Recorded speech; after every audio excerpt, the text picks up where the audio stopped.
Happy Monday, folks. I am doing a horrible job keeping retention of anyone on this video with how I'm opening them. I had a conversation today regarding insurance and the medical field and claims and all that jazz.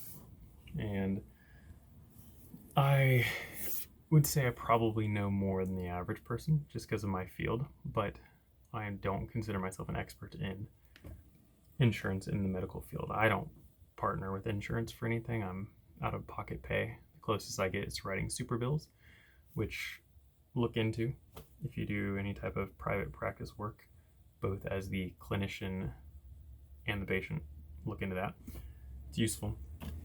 But one of the things that I was thinking about today is just the insurance system that we use in the US gets criticized a lot, and from everything I see, for pretty good reason. I'm not going to claim to know all the ins and outs of it. Be a good deep dive at some point, and there's pretty good videos you can go and watch. I think Dr. Mike has a guest on one of his podcast episodes that talks about insurance, as well as another guy that was on Joe Rogan that I saw some clips of talking about it. That's not very helpful. I know you can only search those people and then medical billing and insurance potentially. So anyway, this is probably going to be a pretty short video because it was the topic that was on my mind, and if you've watched enough of these, you know that it's just more of a free flow thought. Some weeks I'm really feeling it and I'm like, this is what I got today, and other weeks it's more like, this is just kind of what I'm sitting with and it's nothing special. This week feels like that. The topic is actually really important, but the knowledge depth that I have is lacking to a point that I don't want to be extremely direct with what I say. One thing I will recommend for people, though, just as some guidance and some assistance, using my own experience for a lot of that, based on stuff I know as well. When searching for medical providers, I have a habit of starting with private practice versus hospital every time. The only exception, I guess, would be emergencies. So, if I'm having an emergency in that moment, I'm not going to Google private practices that could help. I'm going to probably go to the ER or call 911. For everything else, obviously there's some generic things like people going to a dentist, people going to a therapist, chiropractor. You're not usually going to look up hospital settings first. You're not going to find them abundantly in hospitals. Therapists you'll find in hospitals, but you're going to find a lot of these people in group clinics or smaller private practice. Group practices. So I recommend everyone to always start, if you have, for instance, you need a general practitioner, general physician, I'm drawing a blank, your go-to doctor person for your annual checkup. I try my best to go as private as possible with that, and not to start with hospital settings, and ideally not to start with bigger chains either. Like sometimes you'll have regional ones or ones that have multiple locations all over the city. There's some exceptions to that. There's one, I don't want to use names for whatever reason in this video. I might come back on that, but the orthodontist that I used growing up in this area, and if you're from KC, there's a high chance you'll know, especially on the Kansas side, who I'm talking about, but they got a location everywhere. I trust them. They're still, as far as I know, family owned, and I think do a pretty good job overall. But there's another clinic on the Kansas side as well that is more for just general things. I've gone to a GP there. I've gone to a dermatologist there. And it's more hospital style, where you just kind of sign up and they're like, here's someone, go to this location, go do this thing. I might have even done some blood work with them at one point, or doing like a TB test or something. And even that I try to stay away from because of two main reasons. One is personal, and that's relational. Usually the bigger these places get, the less connected you can get to the practitioner, which is one of the reasons I like private healthcare, is because they usually have much more of a vested interest in you. They're not these places that are making millions in revenue every year. They really rely on you. And sometimes I can put pressure on people to have better relationships, which that's better than nothing. I think it's good for us to want to have good relationships with people, but it also helps when your income is riding on that and you feel a little bit of pressure to be a better person to people. So not the best motivator, but if it gets the job done. So I want relational interactions with people, people who want me there, people who know me. If I walk in, they'll recognize me. That's ideal. That's a personal preference. But the other thing is the insurance piece. Now, whether they take insurance or not, you can usually have a more free and open conversation about billing and what to expect with pricing. If you've had to deal with the medical field from a personal side, especially an emergency, you're already thinking you're going to be 5 figures in the hole for a lot of things, if not 6. Crazy.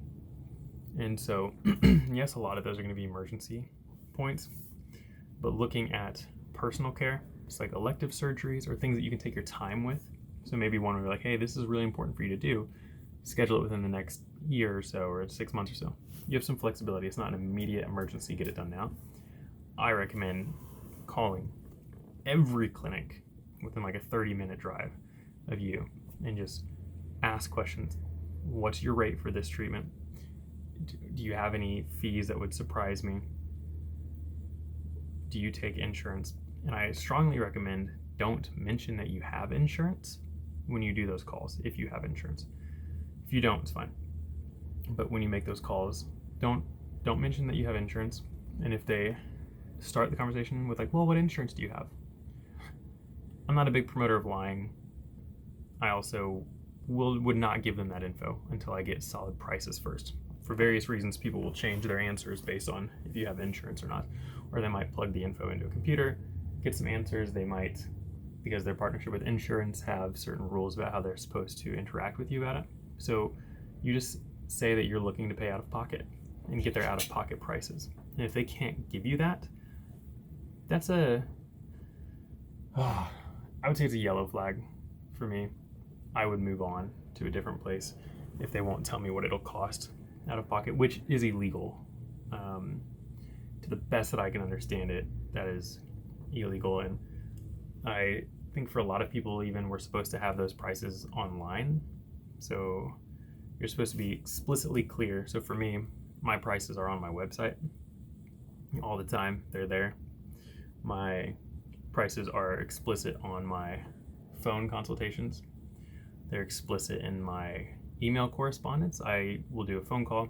I'll usually follow up with an email after someone if they've chosen to book with me. Here's the fee again, so you know, and then in the paperwork, the fee is there again. So it's pretty clear, and there are laws requiring that. It's not just a preference thing. Like, it's supposed to be clear.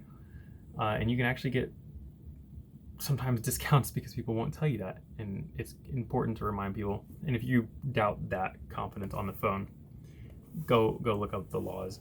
But you can require that on the phone, that they tell you. And to be fair, there's some things where they say, well, we don't know everything that it could look like. Great. What's the absolute minimum that this could cost if everything goes well? They can know that. And even when they say we can't know everything, they can still itemize and figure certain things out a lot of the time. So, for instance, if you're going in for a dental appointment, you want to get a cleaning and you want to check for everything, you can ask that, what does it cost to check for everything? And they might say, well, what do you mean by everything? And then you are the patient. It's not your job to know this stuff. And so it's also important not to, get bullied by clinics and practices. If I were to call a dentist's office Here's a good one. Something that I'm looking into doing soon is just getting some general blood work done. Just testing a lot of levels, put it that way. I don't know all the terminology, but that's something I've been looking into. Just to run some tests, make sure everything is where it needs to be. The place I'm going has info online, or the place I'm planning to go at least has info online, so I've been learning about that. But if I called in, and which I'm probably going to do, there's 2 categories that I'm not sure about yet. Like they can get this whole set of blood work done and this whole set of blood work done. And they also give you a la carte option of like you can pick and choose. But I don't always know what to pick and choose. What do I need to test fully? I want a full inventory of my blood work, but are there things on there that are just silly for me? That's really important to know. So if I call and say, hey, I want all my blood work done, and they go, what do you mean by that? I would like to know how all my like micronutrients are. How is everything in my body doing? And they're like, be more specific. At that point, I'll say, I'm needing guidance on that. And you need to be able to get that information from people. If I'm calling, or if someone calls me in a private practice setting, and they say, I'm not feeling well, I just need to check in on my mental health. Or even if they don't say I'm not feeling well, they say, I want a mental health check-in. I would probably say, what do you mean by that? But what I would likely ask is, what is it about your day-to-day life that makes you feel like a mental health checkup would be useful? And they might say, I don't know, I've just never checked on my mental health before and I just want to. Now, with mental health, unlike other issues, that's one that, you can usually tell if your mental health needs it, but not everyone's aware of it, right? Then you have things like blood work. I want to get that tested because I don't know. I can maybe say I'm feeling a little bit tired, or I feel off, or I feel dizzy. I can't perfectly connect that with what's going on, no, right? Mental health, you can usually tell I'm stressed or I'm depressed. The difference there is if you've always had an issue and your baseline is really low, it might be helpful to know comparisons, or someone's coming in and you're like, oh, you're clinically depressed. And they're like, this is just my life. I thought this was normal. But still, if that person wanted to check in, we'll probably say like, okay, yeah, we can come in and do a small assessment and see how you're doing and just chat. I would let them do that. But it'd be my job to explain to them what I would be doing. And if they say, well, what would that entail? Well, we're going to talk. I'm going to ask you some questions about your day-to-day, checking on some basic things, what I would consider base level lifestyle things. If you've watched my videos, you've heard me talk about sleep before. You've heard me talk about exercise, diet, spirituality, relationships. Get those in check. So on the phone, I would say we're going to talk about that. We're going to talk about your relationships, work, contextual factors of life, see how you're doing. And I would say that would cost $155 with me to do that for a 45-minute session. And then they would decide if they want it or not. And they say, well, will this take multiple appointments? I don't know. It depends on how you're feeling when you leave.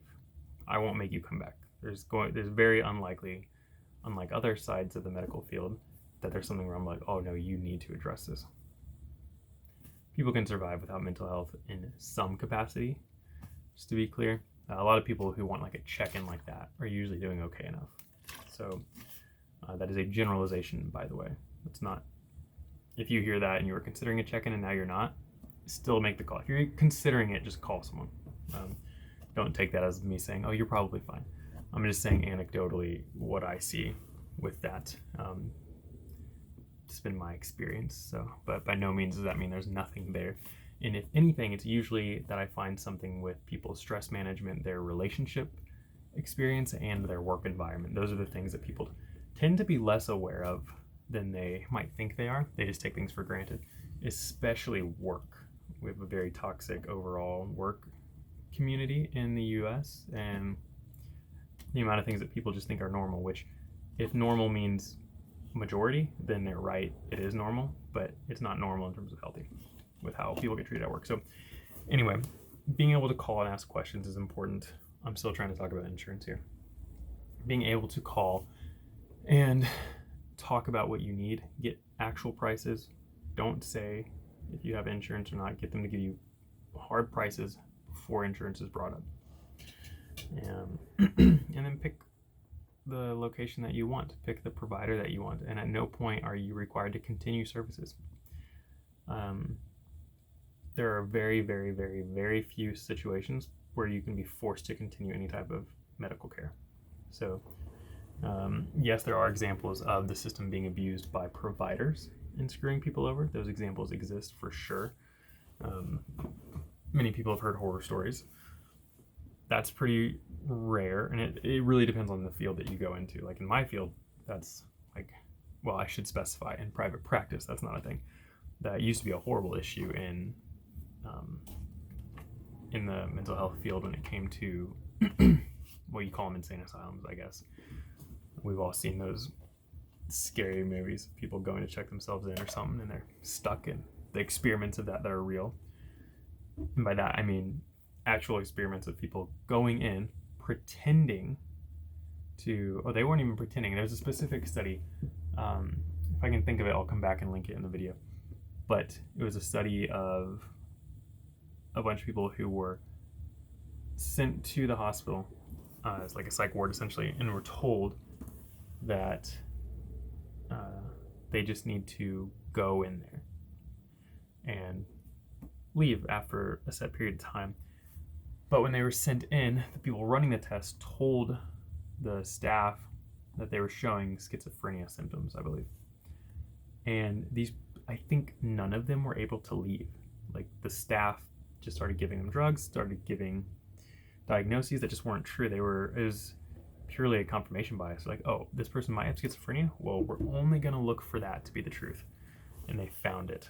And these people got stuck there. And it was a controlled experiment, so the researchers came in and pulled them out and got them to safety, but crazy stuff. Absolutely crazy. So yeah, I'm not gonna say there aren't horror stories. But my point that I'm trying to make is that you have autonomy over your medical care. So put your foot down about it. And you have autonomy when you are in a doctor's office. I'm a big fan of going to doctor's appointments with someone else. People have different rules around who's allowed in the room with you and not. But especially anything that's meant to be in any way invasive. So a physical, anything that require like a mammogram, prostate exam, gynecologist appointment, even dental to some extent. Bring people. And even with therapy, I encourage people to bring someone to the first appointment. If they want to be in the session with me, they just have to sign more paperwork, since the medical work I'm doing is in the space. They have to sign a release for them to come in. But yeah, people are in charge of, you are in charge of your own medical care. No one else is. Experts might know what's best for you in certain situations and in terms of their study and training, but you get to say no to things and you get to ask questions. And I know that this does happen, but I would argue it is inappropriate to bill for asking questions outside of that space. So for instance, a lot of like insurance for a general checkup, it's all preventative care. And if you start asking questions about things that aren't part of that, they're going to bill insurance. That doesn't make sense to me. If I'm paying for a checkup, let's say it's a 30-minute checkup, as far as I'm concerned, I can ask whatever I want in that 30 minutes and it should be covered. Now, I understand if the questions are not things that they're supposed to answer, but this is what I think is silly about insurance. If I'm asking a question that's outside of what insurance covers, then they'll bill me for the question. That doesn't make a lot of sense to me. My argument here is that you have a right to ask questions. And specifically, that's one of like, I'm a branching question, but if you're getting a physical and it requires, intimate touching, to put it that way, you have a right to ask why. You have a right to ask what the purpose is for this. Is this required in this checkup? In a lot of cases, you can ask for someone else to come in. You can ask that you have someone in the room. Yeah, I'm kind of going off some rabbit trails with this, but I really want to get across that you have rights as a person when it comes to insurance and medical care. So ask questions, challenge insurance stuff respectfully. Don't throw fits, and don't be the type of person that you read about on Reddit forums and review boards and YouTube videos. Be a decent human being, both in how you're treating other people and how you're commenting about it afterwards. Be a decent human, but put your foot down with stuff that you don't understand. Be clear about needing to know prices. Be clear about questions of prognosis and what to expect for care duration and length. My field's a really good example of that. I can't tell you how long therapy is going to last for you. Well, I can tell you, based on my experience with this type of issue and treating this type of issue, I have seen these go this amount of sessions with this amount of time. And I can say also what we know about this type of issue is it can be worked through potentially in this pace. Other things are chronic, so it's like this can take longer. This can be really easy. At the end of the day, though, I can't tell you how long it's going to take. But you have a right to ask for check-ins around that. Not like a check-in session, but like, how are we doing on progress? How are things looking on my end? Are we hitting our goals with the treatment plan, which is my job to bring up to anyone I'm seeing. So anyway, yeah, just a lot of stuff. And I could talk longer, but you can probably tell I'm dancing around certain things because I want to be careful with wording. Yeah, bit of a loose topic, interesting topic today. But I encourage you all to study your insurance and take your time looking at healthcare options, both in terms of insurance that you pick or health shares that you pick. If you haven't looked into those, look into them. And the providers that you pick. And even though it can be so annoying, don't be afraid to change providers. If you just aren't feeling comfortable with yours, leave them, get rid of them. That doesn't even mean that they're doing a bad job. It just means you're not clicking with the care that you're getting. That's enough. Part of what I do is every time someone leaves me for that reason, I offer them my service in finding an alternate person. And typically I will maintain email correspondence with them until I know that they have landed with someone. Here's my recommendations. And I also can often give pretty good recommendations most of the time because I've already worked with them a little bit. And I'm like, okay, you probably would mix with this colleague that I know. Or you might not know that this resource is out there, and so here you go. So I try to help people transition. I know not everyone has the ability, time, or the interest in doing that. It's important to me because good healthcare matches are very difficult at times, so I want to help with that. So anyway, I'll kind of leave it there. It's my thought for today. If you want to talk therapy, hit me up in the comments, reach out to me in my contact info in the description. If you're interested in therapeutic services with me or just getting guidance on that, again, reach out with the contact info. And other than that, I hope you all have a good Monday and rest of your week. See you soon.